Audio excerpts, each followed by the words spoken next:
Hello everyone, मेरा नाम कुमकुम जोशी है और मैंने इस बार जो स्टेट सिविल सर्विसेज होता है उत्तराखंड, उसमें रैंक 4 मुझे मिला है। तो सबसे पहले मैं आपको एक बेसिक इंट्रोडक्शन दे देती हूँ अपना। मेरी बेसिक एजुकेशन बागेश्वर से ही हुई है, हिंदी मीडियम में, और उसके बाद मैंने पंतनगर यूनिवर्सिटी से बीएससी होम साइंस किया है।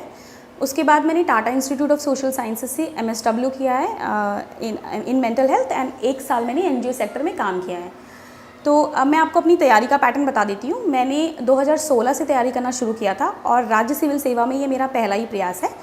तो क्योंकि मैं अपनी स्ट्रैटेजी आपको इस तरह से बताऊंगी उन अभ्यर्थियों के लिए ज़्यादा यूज़फुल होगी जो यूपीएससी और उत्तराखंड पीसीएस दोनों की तैयारी साथ में कर रहे हैं। इसके साथ साथ मैंने लोअर पीसीएस की भी तैयारी करी है। तो अगर आप अपर लोअर मतलब सेंट्रल और अपर और लोअर तीनों की तैयारी आप लोग साथ में कर रहे हैं तो मेरी स्ट्रैटेजी आप लोगों के लिए यूज़फुल हो सकती है। तो कुछ चीज़ें मैं स्किप करना चाहूँगी, जैसे एग्ज़ाम का पैटर्न है, सिलेबस है, तो वो आप पुराने वीडियोस में देख सकते हैं। तो मैं सीधे यहाँ से शुरू करूँगी कि आप कैसे तीनों एग्ज़ाम्स को कंबाइन कर सकते हैं। सेकंड चीज़, आप कैसे ज़्यादा अच्छा स्कोर कर सकते हैं इन सर्टेन पेपर्स, जैसे ऐसे है, एथिक्स है।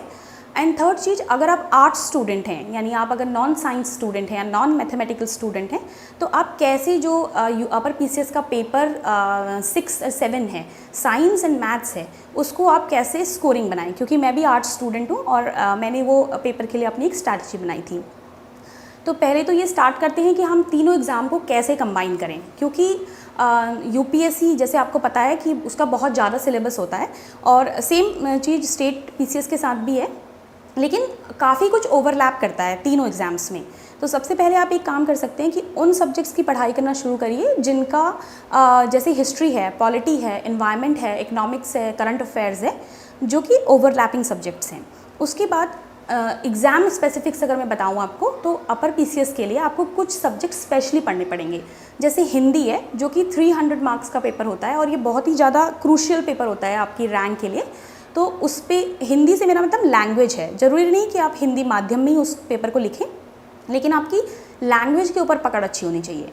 अगली चीज़ आपको तैयार करनी है अपर पीसीएस के लिए specifically apart from UPSC is science और अदर देन दैट मैथमेटिक्स। तो आप इनकी तैयारी कैसे करें ये मैं आपको बताना चाहूँगी। तो सबसे पहले तो अगर आप हिंदी की बात करें तो हिंदी में मैंने जो बेसिक बुक ली थी वो हरदेव बहारी की बुक से मैंने पढ़ा था, उसी से प्रैक्टिस करी थी। और बाकी चूँकि मेरा यूपीएससी में माध्यम इंग्लिश है, इसलिए मैंने इंग्लिश माध्यम में लैंग्वेज का पेपर लिखा था, यानी जो 55 और 75 मार्क्स के 2 ऐसे आते हैं वो मैंने इंग्लिश में लिखे थे। अब ट्रिक ये यहाँ पर है कि आप कैसे ऐसे में अच्छा स्कोर करेंगे। तो क्योंकि ऐसे एक बहुत इम्पॉर्टेंट कंपोनेंट होता है, आप बोरिंग सा ऐसे लिख देंगे या ऐसा रूटीन ऐसे लिख देंगे जो बाकी 1400 बच्चे और लिख रहे हैं, तो आपको ज़्यादा अच्छे नंबर नहीं मिल सकते। तो मैंने कुछ इनोवेटिव चीज़ें करी थी अपने ऐसे में, जिससे मुझे लगता है कि मुझे फ़ायदा मिला है, तो वो मैं आप लोगों के साथ शेयर करना चाहूँगी।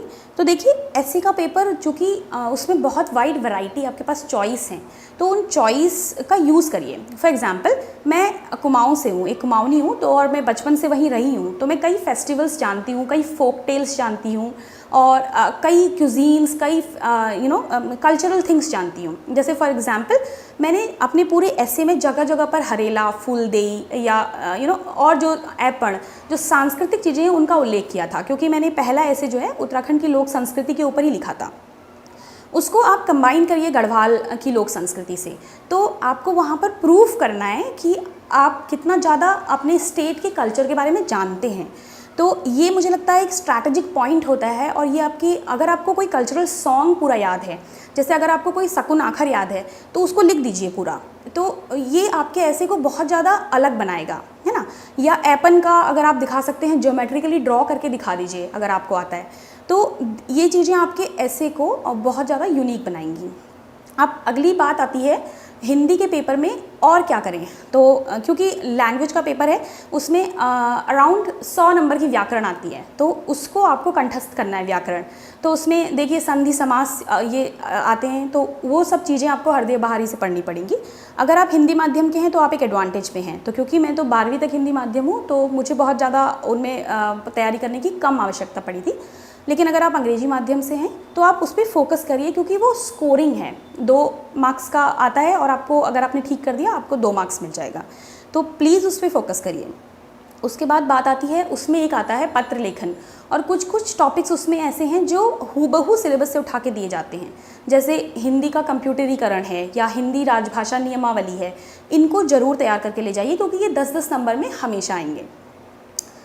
लैंग्वेज पेपर के बारे में बात करने के बाद अब मैं मूव ऑन होना चाहूँगी साइंस पेपर के बारे में बात करने के लिए, और स्पेशली उन बच्चों पे मैं फोकस करूँगी जो नॉन साइंस बैकग्राउंड के हैं। तो ये एक बहुत बड़ी समस्या होती है, जैसा कि आप सभी लोग जानते होंगे, अगर आप आर्ट्स के हैं और आपका बैकग्राउंड यानी 12th के बाद आपने आर्ट्स के सब्जेक्ट चूज़ कर लिए और वापस से साइंस की NCERT समझना थोड़ा कठिन हो जाता है।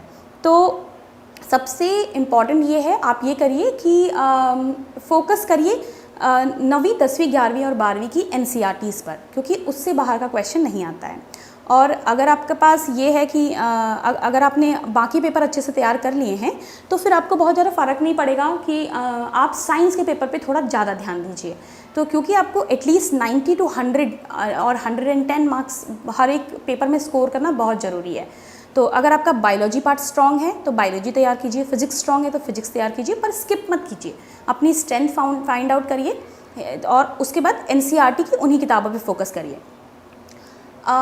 NCERT से बाहर का मत पढ़िए। कई बार ये होता है कि हाँ, आप ट्राई कर सकते हैं, आप लूसेंट की किताब ट्राई कर सकते हैं, उसका साइंस की एक वो बुक आती है, वो आप पढ़ सकते हैं। तो ये किताबें आपके लिए सफिशिएंट रहेंगी और ये कम समय भी लेंगी आपका साइंस का पेपर तैयार करने के लिए। अब हम आते हैं सबसे इम्पॉर्टेंट पेपर में, जो है मैथमेटिक्स, यानी मैथ्स एंड एथिक्स का एक दोनों पेपर होता है, उसका नाम है जनरल एप्टीट्यूड एंड एथिक्स। तो उस पेपर में ये होता है कि 120 नंबर की आपकी मैथ्स आती है और 80 नंबर की आपकी एथिक्स आती है। तो मैं भी चूँकि नॉन साइंस बैकग्राउंड की हूँ तो मेरे लिए भी वो पेपर बहुत ज़्यादा कठिन था। तो जो 120 मार्क्स का मैथमेटिक्स है वो एक्चुअली मेरे लिए बहुत ज़्यादा टफ था। तो मेरी जो स्ट्रैटेजी थी वो ये थी कि मैंने पहले एथिक्स के पेपर को सॉल्व किया, क्योंकि मेरी लैंग्वेज पे कमांड बहुत अच्छी है, मेरी रिटन स्किल्स ज़्यादा अच्छी हैं, और एथिक्स क्योंकि मैं UPSC भी तैयार कर रही थी तो मैंने एथिक्स का पोर्शन पहले सॉल्व किया और मैंने ये कोशिश करी कि मैं अगर 80 का एथिक्स का पेपर है तो उसमें एटलीस्ट 65 to 70 स्कोर कर पाऊँ। उसके बाद मैथमेटिक्स में जो इजी मैथमेटिक्स है, यानी जो 5 मार्कर्स हैं या 2 मार्कर्स हैं, वो मैंने पहले सॉल्व करे, क्योंकि 16 मार्कर्स जो है वो सॉल्व करना मेरे लिए बहुत कठिन था। तो यही स्ट्रैटेजी बनाइए। कुछ बेसिक कॉन्सेप्ट हैं, जैसे स्टैटिस्टिक्स है, वो हमेशा एक क्वेश्चन पूछता है, उसको तैयार करके ले जाइए। कुछ भी स्किप मत करिए, NCERT से तैयारी करिए इन पेपर की भी। और एथिक्स की तैयारी के लिए स्पेशली आप लेक्सिकन की बुक रेफ़र कर सकते हैं, तो उस पेपर को इस तरह से सॉल्व करिए। अब रही बात, ये तो मैंने आपको बताया कि कैसे आप एक नॉन साइंस स्टूडेंट होकर ये पेपर सॉल्व करेंगे और कैसे अपनी तैयारी को इंटीग्रेट करेंगे, यानी तीनों अपर, लोअर एंड UPSC को कैसे कंबाइन करेंगे। अब लास्ट में मैं आपको कुछ टिप्स देना चाहती हूँ जो मुझे लगता है मार्क्स जिनसे बढ़ते हैं इन एग्ज़ाम्स में। तो सबसे पहली बात, मुझे ऐसा लगता है कि अगर आपकी किसी भी लैंग्वेज में कमांड अच्छी है, चाहे वो इंग्लिश हो चाहे हिंदी हो, तो वो आपकी जो कमांड है वो बहुत पावरफुल होनी चाहिए, मतलब बहुत अच्छी कमांड होनी चाहिए। आप ये मत सोचिए कि हिंदी माध्यम है या अंग्रेजी माध्यम है, दोनों में से किसी एक माध्यम में अच्छा लिखने की कोशिश कीजिए। ऐसे है, पावरफुल ऐसे लिखिए, लोकल कल्चर को उसमें डालिए, है ना, कुछ नए करंट अफेयर्स को उसमें डालिए, थोड़ा यूनिक ऐसे लिखने की कोशिश करिए। दूसरा, एथिक्स के पेपर को इग्नोर मत करिए, मैथमेटिक्स में फोकस करते हुए एथिक्स को इग्नोर मत करिए अपर में।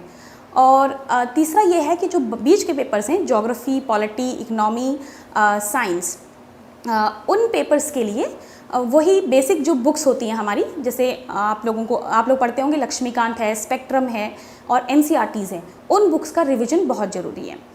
हर एक टॉपिक को पकड़ लीजिए सिलेबस में से और उस टॉपिक के अंदर शॉर्ट नोट्स बनाइए, क्योंकि सबसे बड़ा एडवांटेज उत्तराखंड PCS में ये होता है कि आपको हमेशा प्रेडिक्टेबल क्वेश्चंस ही मिलेंगे। एग्जाम्स में बहुत ज़्यादा अनप्रेडिक्टेबल क्वेश्चंस नहीं आते हैं, तो आपका सिलेबस ही आपके एग्ज़ाम पेपर में आएगा।